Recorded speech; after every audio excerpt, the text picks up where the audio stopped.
ونشهد أن لا إله إلا الله وحده لا شريك له ونشهد أن سيدنا ونبينا ومولانا محمدا عبده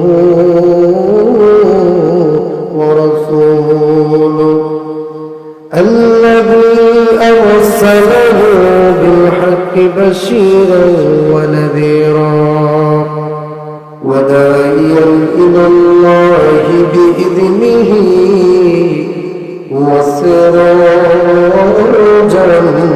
منيرا أما بعد فقد قال الله تعالى في كلامه المجيد وفي فرقانه الحميد أعوذ بالله من الشيطان الرجيم بسم الله الرحمن الرحيم كيف تكفرون بالله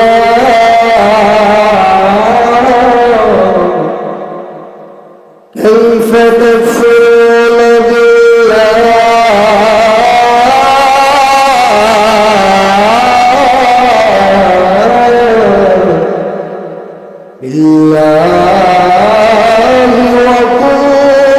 وكنتم أمواتا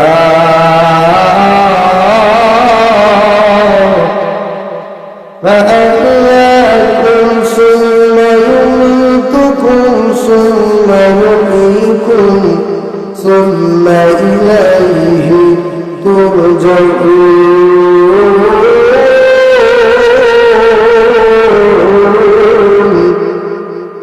وقال النبي صلى الله عليه وسلم إنما الأعمال بالنيات أو كما قال عليه الصلاة والسلام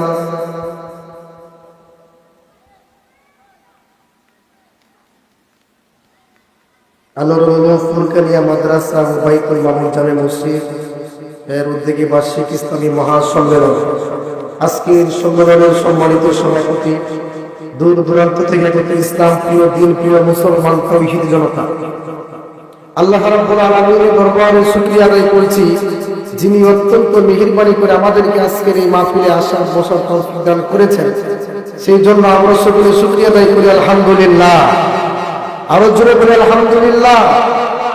আজকে আপনাদের এলাকায় যে মাহফিলটা, আমি আপনাদেরকে প্রশ্ন করতে চাই, আগামীকাল কি এই মাহফিল থাকবে? জোরে বলেন। আগামীকালকে এই মাহফিল পাওয়া যাবে? যত আফসোস করেন তারপরে কিন্তু পাওয়া যাবে না। আজকের এই মাহফিল কারো জীবনের শেষ মাহফিল হয়ে যেতে পারে। কথা বলেন ঠিক কিনা? আজকের এই মাহফিল আমার জীবনের শেষ বয়ান হয়ে যেতে পারে, আমার আপনার মরণ যে কোনো সময় হয়ে যেতে পারে, কিন্তু মানুষ এটা বুঝে না। যদি বুঝতো, এই যে আসরের নামাজের পরে এখানে যে মাত্র কয়েকজন মানুষ বসছে, আমার মনে হয় যদি আল্লাহর প্রতি, আল্লাহ রাসূলের প্রতি ভালোবাসা, আখিরাতের প্রতি বিশ্বাস আর মরণের প্রতি ভয় থাকলে এখানে মানুষ জায়গা দেওয়া যেত না। কথা বলেন ঠিক কিনা? কনসার্ট হইলে, গান বাজনা হইলে তখন দেখতেন এখানে ভরে গেছে সবাই। জোরে বলেন ঠিক কিনা? কুরআন হাদিসের কথা আল্লাহ তাআলা যাকে শোনার তৌফিক দান করেন তারাই এখানে বসতে পারবে। জোরে বলেন ঠিক কিনা? আমরা এখানে এসেছি, যারা আমরা এখানে বসেছি, আমাদের এই মাহফিল কিয়ামতের ময়দানে নাজাতের উসিলা হয়ে যেতে পারে। এজন্য বাইরে যারা আছেন, মাইকের আওয়াজ যে পর্যন্ত যাচ্ছে, আমি আপনাদেরকে আহ্বান জানাচ্ছি, আপনারা সকলে প্যান্ডেলের ভিতরে চলে আসেন। কারণ এই কুরআন হাদিসের মজলিসে বসলে আপনার ঈমান বৃদ্ধি পাবে। জোরে বলেন ঠিক কিনা? আপনি গান বাজনা আর কোন সেটে গেলে আপনার ঈমান বৃদ্ধি হবে না, মাহফিলে বসলে আপনার ঈমান বৃদ্ধি হবে। এজন্য আমি তাওহীদ জনতা যারা আছেন, এলাকার যারা মুসলমান ভাইরা আছেন, আমি তাদেরকে আহ্বান জানাচ্ছি, আপনারা সকলে মাহফিলে চলে আসেন। আজকে এই কোরআনের মাহফিল হওয়ার কারণে আল্লাহর কোরআনের আওয়াজ হওয়ার কারণে এখনো পর্যন্ত যুবকরা অনেক জায়গায় যেখানে গান বাজনা কনসার্ট হইতো সেইখানে এগুলো হয় না। কথা বলেন ঠিক কিনা? জুড়ে বলেন ঠিক কিনা? আরো জুড়ে বলেন ঠিক কিনা? এই গান বাজনা করছে অনেক করে যেত, আমরা ছোটবেলা দেখতাম পাড়ায় পাড়ায় গান বাজনা এরকম হইতো। কিন্তু এই কোরআনের মাহফিলের কারণে আজকে সারা বাংলাদেশে আল্লাহর কোরআনের আলোচনা আমরা করার কারণে মানুষদের হেদায়েত হচ্ছে। কথা বলেন ঠিক কিনা? আমরা আজকের এই মাহফিল থেকে আওয়াজ তুলতে চাই। এই মাহফিলে আমাদের লোকজন কম হতে পারে, কিন্তু এই মাহফিলের দাম দুনিয়ার মানুষের কাছে না থাকতে পারে। এই মাহফিলের দাম আমার আল্লাহর দরবারে বেশি। জুড়ে বলেন ঠিক কিনা? আরো জুড়ে বলেন ঠিক কিনা? আমরা যারা এখানে আসতেছি, আমাদের এখানে আসার কারণে কি লাভ হবে না লস হবে? জুড়ে বলেন। কাউকে যদি আপনি 1 লক্ষ টাকা সাথে যে 1 লক্ষ টাকা নিবা নাকি 5,000 টাকা নিবা, যে জ্ঞানী লোক সে বলবে কি যে আমি 1 লক্ষ টাকাই নিব। জুড়ে বলেন ঠিক কিনা? আর যে মূর্খ লোক সে বলবে কি যে আমার 5,000 হলে চলবে। কিন্তু এই দুনিয়াটা হচ্ছে আপনার নগদ, আখিরা হচ্ছে কি বাকি। জুড়ে বলেন কি বাকি। আল্লাহ তাআলা বলতেছে আমি আল্লাহ তাআলা তোমাদেরকে এই আখিরাত দিয়েছি, আখিরাতের প্রতি তোমরা ঈমান আনো, আখিরাতের প্রতি তোমরা বিশ্বাস করো। আমি আল্লাহ তাআলা এই দুনিয়ার ভিতরে তোমরা যা দেখতেছো কালকে আমাদের কঠিন ময়দানে একটু আমল করার কারণে আমার আল্লাহ রাব্বুল আলামিন প্রত্যেকটা মানুষকে এই আমলের বিনিময়ে আজকে এই মাহফিলে বসার বিনিময়ে জান্নাত দিতে পারেন। জুড়ে বলেন ঠিক কিনা? আরো বলেন ঠিক কিনা? কাজে আমরা এই মাহফিলে যারা এখনো বাইরে আছি, আমরা প্যান্ডেলের ভিতরে চলে আসি। অতি শীঘ্রই আমাদের ওলামায়ে কেরামরা আসতেছে, এখানে আলোচনা করবেন। আমরা সকলে বাইরের সময় নষ্ট না করে মাহফিলের ভিতরে চলে আসি। আমার মুসলমান বন্ধুগণ, আমরা আজকে দেখতে পাচ্ছি ওলামায়ে কেরামরা আল্লাহর কোরআনের আওয়াজ দেয়, ওলামায়ে কেরামরা হকের কথা বলে, ওলামায়ে কেরামরা আল্লাহর দ্বীনের প্রচার করে। কিন্তু কিছু কিছু কুলাঙ্গারের বাচ্চারা আল্লাহর নবীর কথা, আল্লাহর কথা সহ্য করে না। কথা বলে ঠিক কিনা? আরো জোরে বলে ঠিক কিনা? ওই মসজিদে ফুলফুলে বড়দেরকে বলতে চাই আমাদের ঈমানকে ভিত্তি করতে হবে, কারণ ঈমান না থাকলে জান্নাতে যাওয়া যাবে, জোরে বলেন যাওয়া যাবে না। এজন্য আমরা সকলে ঈমানদার না ভাইয়া, জোরে বলেন আমরা ঈমানদার হয়ে মরতে চাই। কারা কারা নারায়ে তাকবীর, নারায়ে তাকবীর, নারায়ে তাকবীর। আল্লাহর নাম থেকে লজ্জা লাগে? জোরে বলেন। এই আল্লাহর নাম যদি আমরা নেই আমাদের সওয়াব হবে না গুনাহ হবে? জোরে বলেন সওয়াব হবে। এজন্য আমরা সব অবস্থায় জিকির করব আল্লাহর উপরে। একটু জিকির করে লা ইলাহা ইল্লাল্লাহ, লা ইলাহা ইল্লাল্লাহ। সবাই সামনে আগে আসেন, সবাই সামনে আগে আসেন। লা ইলাহা ইল্লাল্লাহ, লা ইলাহা ইল্লাল্লাহ। সামনে আগে আসেন। আল্লাহ আল্লাহ আল্লাহ। জোরে বলেন আল্লাহ আল্লাহ। কার নাম বলতেছি আমরা? জোরে বলেন। মুসা তোমার নবী ছিল, তোর পারে সুমন করলো। মুসা তোমার নবী ছিল, তোর পারে সুমন করলো। পাহাড় কইরা সুমা হইল, মুসা কেন পুরলো না? আল্লাহ আল্লাহ। জোরে বলেন আল্লাহ আল্লাহ আল্লাহ। ইউনুস তোমার নবী ছিল, মাছে তার গিলে খাইলো। ইউনুস তোমার নবী ছিল, মাছে তার গিলে খাইলো। মাছের পেটে ছিল গো ইউনুস, হজম কেন হইল না? আল্লাহ আল্লাহ আল্লাহ। আল্লাহর নাম দিতে লজ্জা লাগে? নারায়ে তাকবীর, নারায়ে তাকবীর। আল্লাহু আকবার। আমার মুরব্বী বাবাজিরা অনেকে এসে গিয়েছে, আশা করি আরো অনেকে আসবে। আর আমি যেমন তেমন বক্তা না, আলোচনায় বসতে মানুষ আসতেই হবে। যে বলে ঠিক না?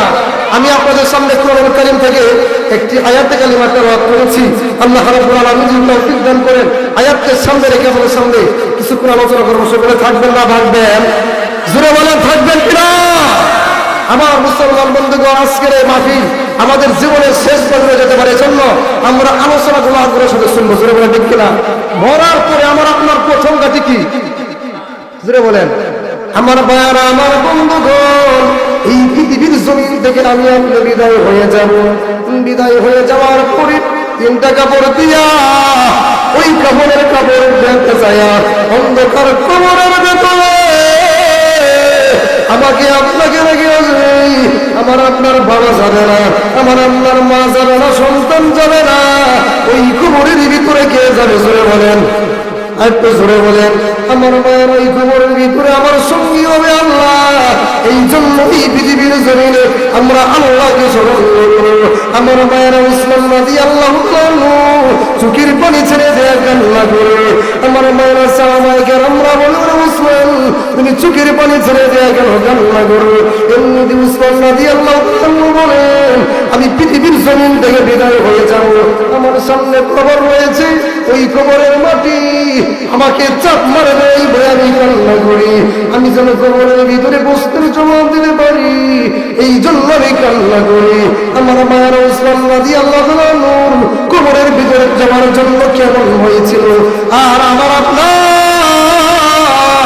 দুনিয়ার ভিতরে কইরা দুনিয়ার ভিতরে নিমজ্জিত হয়ে গেছি, কবরের ভিতরে যাইব, প্রশ্নের জবাব কি দেব, ওই চিন্তা আমার আপনারা নাই জোরে বলে কিনা? আমার মায়ের হাতে ভাড়া দিয়ে আল্লাহ পৃথিবীর জমিন থেকে যখন বিদায় হয়ে গেল, পৃথিবীর জমিন থেকে বিদায় হয়ে যাওয়ার পরে আমার মায়েরা একজন সাহাবী কবর খনন করে এমনি দিনান দিয়া বলে কবর তুমি কত ভাগ্যবান, তোমার ভিতরে কাকে রেখে যাচ্ছি, এমনি ডাক দিয়া বলে এই কবর কোন মানুষকে চিনে না, বলে হাসান হোসেনের আম্মা জানকে চিনে না, আলীর স্ত্রীকে চিনে না, এই কবর চিনে আমার। আমি আপনি যদি আমল করতে পারি, আমি আপনি যদি বড় কাজের সামান তৈরি করতে পারি, আল্লাহ রাব্বুল আলামিন আমাকে আপনাকে নাজাত দিয়ে দিবেন জোরে বলেন ঠিক কিনা? নাজাত দিয়ে দিবেন জোরে বলেন ঠিক কিনা? কবর বলতেছে আমি কাউকে চিনি না, আমি চিনি শুধু আমল, আমি চিনি শুধু আমল, আমার ভিতরে যদি আমল নিয়ে আসো তাহলে আমার ভালো ব্যবহার দেখতে পারবে, আর যদি আমার ভিতরে আমল নিয়ে না আসো তাহলে আমার খারাপ ব্যবহার দেখতে পারবে। আমার বাইরে এই পৃথিবীর জমিনে আমার বাবা থাকতে পারে নাই, আমার দাদা থাকতে পারে নাই, আমি একদিন এই পৃথিবীর জমিন থেকে বিদায় হব, আমার বাবার থাকতে পারে নাই, আমার দাদাও থাকতে পারে নাই, আমিও চলে যাবো কাজে, কি নিয়ে আল্লাহর সামনে রওনা হব, কি নিয়ে আমি আমার মালিকের সামনে যাব, ওই চিন্তা আমার আপনার করতে হবে জোরে বলেন ঠিক কিনা? আরো জোরে বলেন ঠিক কিনা? আমার মায়েরা আমার বন্ধু এখানে যারা আছে দেখে রে বাবা এই দুনিয়ার জমিনে নাই জোরে বলেন ঠিক কিনা? আজকে বাবার ঘরে গিয়া দেখো ওই ঘরের ভিতরে খাট ঠিকই পড়ে রয়েছে কিন্তু বাবা নাই, মায়ের ঘরের ভিতরে যাও, মায়ের ঘরের ভিতরে গিয়া দেখো ওই খাট ঠিকই পড়ে রয়েছে, আজকে মা নাই, কেউ বাবা বলে ডাক দেয় না। ওই দুনিয়ার মানুষেরা তোমরা শোনো, আমার আপনার ওই পৃথিবীর জমিন থেকে বিদায় হয়ে যেতে হবে, আমাদের সন্তানেরাও কান্না করবে, আমাদের আত্মীয় স্বজনেরাও কান্না করবে, কিন্তু আমি আপনাদেরকে প্রশ্ন করতে চাই আমার আল্লাহ রাব্বুল আলামিন কি দ্বিতীয়বার কি পৃথিবীর জমিনে পাঠাইবে নাকি? জোরে বলেন পাঠাইবে না। আমার আপনার আসল ঠিকানা হলো কবর, জোরে বলেন ঠিক কিনা?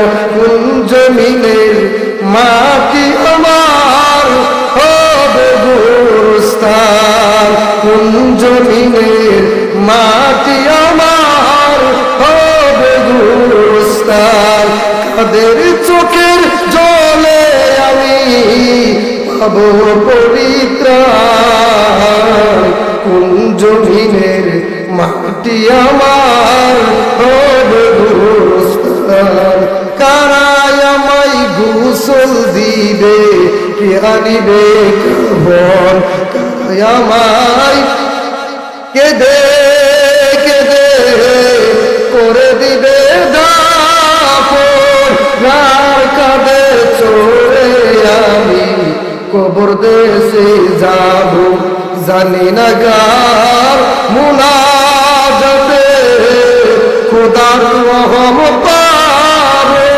কার উসিলাই করবে ক্ষমা আল্লাহ মেঘের বান, কোন জমিনের মাটি আমার হবে গোরস্থান। জোরে বলেন জানি জানি না? আপনার শেষ গন্তব্য হচ্ছে কি? কবর। ওই কবরের ভিতরে আমার আপনার হাজার হাজার লক্ষ লক্ষ বছর পর্যন্ত বলে থাকতে হবে। আমার আল্লাহ যদি আমাকে ক্ষমা না করেন আমার কোনো উপায় হবে? উপায় হবে না। এজন্য আমার আপনার সর্ব অবস্থায় চিন্তা করতে হবে যে আমাদের বাবাও থাকতে পারে নাই, আমাদের দাদাও থাকতে পারে নাই, আমরা ওই পৃথিবীর জমিন থেকে বিদায় হয়ে যাব, আল্লাহর দরবারে আমাদের দাঁড়াতে হবে। কিন্তু আমরা কি আমল নেয়া আমার রবের সামনে দাঁড়াবো, ওই চিন্তা আমার আপনার করতে হবে। বলে ঠিক না? আজকে আমাদের ভিতরে দুনিয়ার চিন্তা বেড়ে গেছে। আমরা চিন্তা করি কেমনে সম্পদ বাড়াবো, চিন্তা করি কেমনে আমরা টাকার মালিক হবো, বলে ঠিক না? কিন্তু আমার আপনার চিন্তা করতে হবে আমাদের সঙ্গে রয়েছে কবর। ওই কবরের ভিতরে আমি কেমনে প্রশ্নের জবাব দিব, কেমনে আমার আপনার রবের দরবারে দাঁড়াবো, আমার আল্লাহ কি আমাকে নাজাত দিবে, ওই চিন্তা আমার আপনার করতে হবে। কারণ এই পৃথিবীর ভিতরে যত বড় লোক আছে আপনারাই বলেন, কেউ কি থাকতে পারছে? জোরে বলে থাকতে পারছে? থাকতে পারে নাই। আমার আপনার এই পৃথিবীর জমিন থেকে বিদায় হয়ে যেতে হবে। কিছু কিছু লোক আছে এই কোরআনের মাহফিল হয়ে গেছে, তাদের ভিতরে এলার্জি সৃষ্টি হয়ে গেছে, তারা মাহফিলে আসেও না, আবার মাহফিলের বিরুদ্ধে কথা বলে যে এসব মাহফিল দিচ্ছে কিসের জন্য? এসব উল্টাপাল্টা লোক আছে না নাই? জোরে বলেন আছে না নাই? এটা আবু জাহেলের যুগেও ছিল, নমরুদের যুগেও ছিল, এখনো আছে, আর ভবিষ্যতেও থাকবে। আমরা কাউকে পরোয়া করবো না, আমরা একমাত্র ভয় করবো কাকে? আল্লাহকে। আল্লাহকে ভয় করে আমার আপনার জীবন যদি চলে যায়, জীবন দেবো। আমরা ঠিক কিনা? আমি তেলাওয়াত করছি, কাইফা তাকফুরুনা বিল্লাহ ওয়া কুনতুম আমওয়াতা ফাহইয়াকুম সুম্মা ইউমীতুকুম সুম্মা ইহয়ীকুম সুম্মা ইলাইহি তুরজাউন। আল্লাহ তাআলা বলেছে, ও বান্দা তুমি কিভাবে আমার কুফরি করো? ওয়া কুনতুম আমওয়াতা, তোমরা তো মৃত ছিলে, ফাহইয়াকুম, আল্লাহ তোমাদেরকে জীবন দান করেছেন, আবার তোমাদেরকে আল্লাহ তাআলা মৃত্যু বরণ করাবেন। বলে ঠিক কিনা? আমার ভাইয়ারা, আমি আপনি এই পৃথিবীর জমিন থেকে বিদায় হয়ে যাব। আমাদের পূর্বপুরুষেরা তারা এই পৃথিবীর জমিনে থাকতে পারে নাই। আম্মা জান খাদিজা রাদিয়াল্লাহু তাআলা চোখের পানি ছেড়ে দেয়া করলে আল্লাহর নবীকে ডাক দেয়া বলে, রাসূলুল্লাহ, ইয়া হাবিবাল্লাহ, আল্লাহর নবী, আমি পৃথিবীর জমিন থেকে বিদায় হয়ে যাব। আল্লাহর নবী আমার দলে ডাক দেয়া বলে, প্রত্যেকটা মানুষকে এই পৃথিবীর জমিন থেকে বিদায় হয়ে যেতে হবে, তোমার বিদায় হয়ে যেতে হবে। কান্না করার কোনো কারণ নাই। এমনিতে আমার ভাইয়েরা খাদিজা রাদিয়াল্লাহু তাআলা চোখের পানি ছেড়ে দেখেন বলে, আল্লাহর নবী গো, আমি দুনিয়ার জমিন থেকে বিদায় হয়ে যাব, কিন্তু আমার ভয় হয় ওই কবরের মাটি যদি আমাকে চাপ মারে, ওই কবরের মাঠে যদি আমাকে চাপ মারে, এই বই আমি কান্না করি। আরেকটার কারণে কান্না করি, এই পৃথিবীর জমিন থেকে আপনাকে ছেড়ে আমি চলে যাবো।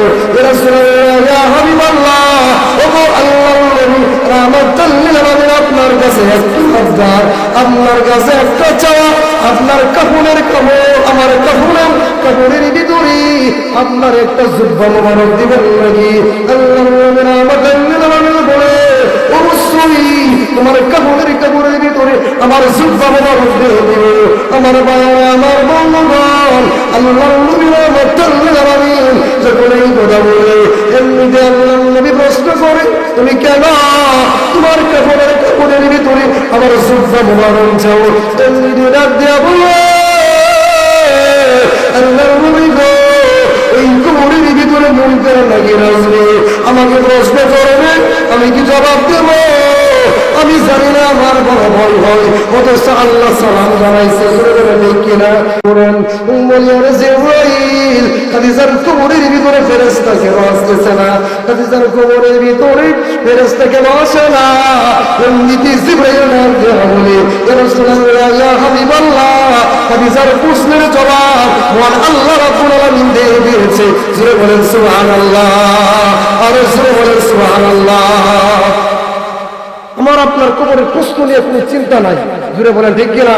কারণ আমরা এই যে এখন আসছি, কিছুক্ষণ পরে এক সেকেন্ড ভরসা আমার আপনার আছে? জুড়ে বলেন আছে? নাই। আমার আপনার মৃত্যুর যন্ত্রণা কেমন হবে এইগুলো নিয়ে কেমন কোনো চিন্তা আছে? মৃত্যুর যন্ত্রণা কত কঠিন সইতে আমি পারিব না। জুড়ে বলেন পারবো? মৃত্যু যন্ত্রণা কত কঠিন সইতে আমি পারিব না। কবরের আযাব কত কঠিন সইতে আমি পারিব না। ও গো দয়াময় হে রহিম, চাই যে শুধু তোমার করুণা। যন্ত্রণা কত কঠিন সইতে আমি পারিব না। দাদা গেল বাবা গেল আর তো ফিরে আসলো না, দুঃখ যন্ত্রণা কত কঠিন সইতে আমি পারিব না। যে বলে ঠিক কিনা? মরণের যন্ত্রণা কেমন আমি আপনাদের কি একটু বলে শুনবেন নাকি? আল্লাহ নবীর রাহমাতাল লিল আলামিন পৃথিবীর জমিন থেকে যখন বিদায় হয়ে যাবে, আজরাইল আলাইহিস সালাতু ওয়াস সালাম আল্লাহর নবীর কাছে অনুমতি চায়। আল্লাহর নবীকে বলে,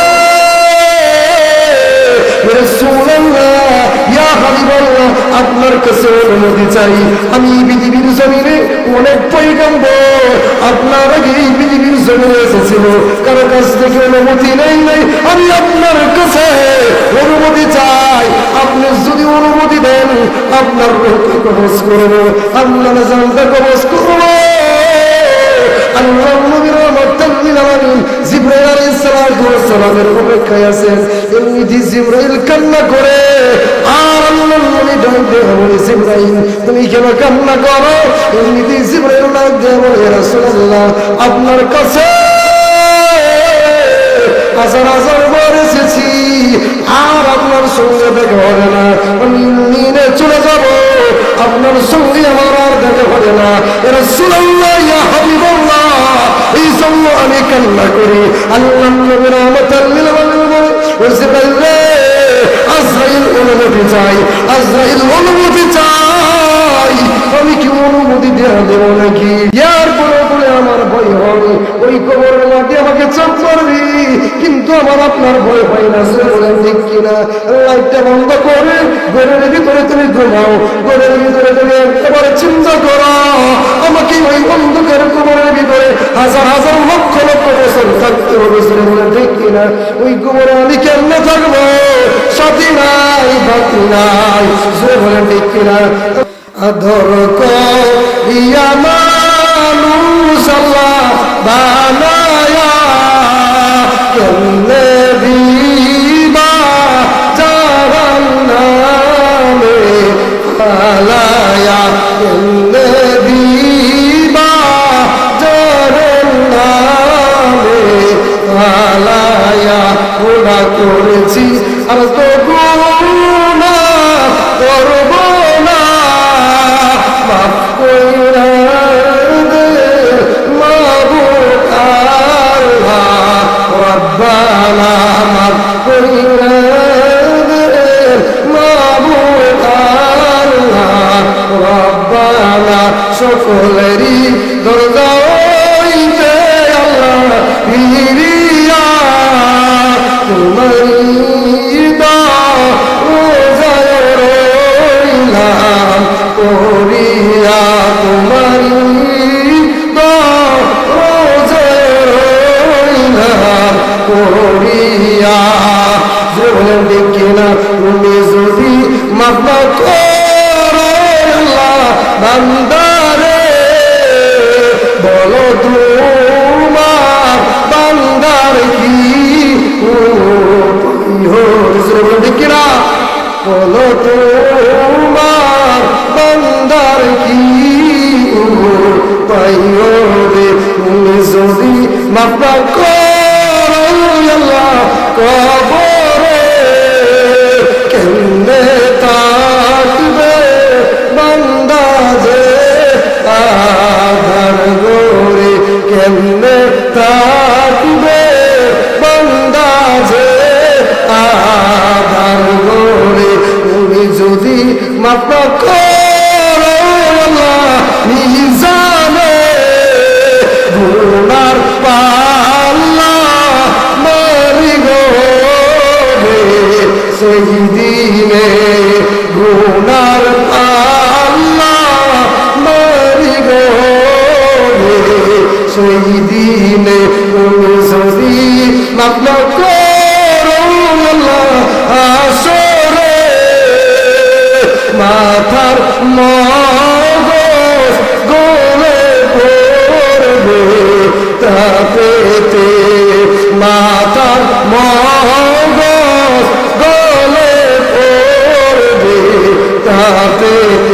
আসেনি? জুড়ে বলেন উপায় আসেনি? আমার মায়েরাও উপায় নাই। আমার বন্ধুগণ বলতেছিলাম খাদিজা রাদিয়াল্লাহু তাআলা চোখের পানি ছেড়ে দেওয়ার কারণে আল্লাহর নবী গো রাসূলুল্লাহ ওই কুমুরের ভিতরে আমি কেমনে থাকবো? আপনার জুব্বা মোবারক দেবেন, আমার মনে হয় আপনার জুব্বা মোবারক যদি ওমর কাপড়ের ভিতরে দেন, আমার মনে হয় ওই কবরের মাঝে আমাকে চাপ দিবে না। আমার মায়েরা আমার গভীর মনোযোগ দিয়ে কথাগুলো শুনলেন। খাদিজা রাদিয়াল্লাহু তাআলা পৃথিবীর জমিন থেকে যখন বিদায় হয়ে গেল, আল্লাহ নবী রহমাতুল লিল আলামিন চোখের পানি ছেড়ে দেয়া কান্দে। আল্লাহ নবী কবরের চতুর্পাশ দিয়া ঘুরে এমনিতে জিবরাইল আলাইহিস সালাতু ওয়াস সালাম বলে, আল্লাহ নবী গো আপনি অনুমতি দিয়ে দেন। আমার মার আল্লাহ নবী অনুমতি দিলেন, রাজদেন তোমার জানটা করে কবজ করো। তোমার মায়ের রাজদেন আলাইহিস সালাতু ওয়াস সালাম আল্লাহ নবীর বুকের উপরে হাতটা রেখেছে। আল্লাহ নবী কান্দে আর ডাক দিয়ে বলে, আজরাইল তুমি আমার উপরে হাতটা রেখেছো, আমার মনে হয় ভগবান লম্বা উহুদ পাহাড়টা আমার বুকের উপরে রেখে দিয়েছো। এমনিতে আজরাইল ডাক দিয়ে বলে, ইয়া রাসূলুল্লাহ ইয়া হাবিবাল্লাহ আল্লাহর নবী আমি শুধু হাতটা রাখছি কিন্তু বড় দেয় নাই। রাসূলুল্লাহ ইয়া হাবিবাল্লাহ এটাই হলো মৃত্যুর যন্ত্রণা। আল্লাহর নবী ডাক দিয়ে বলে, মৃত্যুর যন্ত্রণা কত কঠিন এটা আমার বোঝা হয়ে গেছে। ও আজরাইল যত কষ্ট দেওয়ার মনে দাও, কিন্তু তুমি আমার কাছে তোমার কাছে একটা জিনিস চাইবো, মনে যত কষ্ট আমার দাও আমার উম্মতকে দিও না। এমনিতে আল্লাহ নবী বিশ্বনবী রাহমাতুল লিল আলামিন এই কথা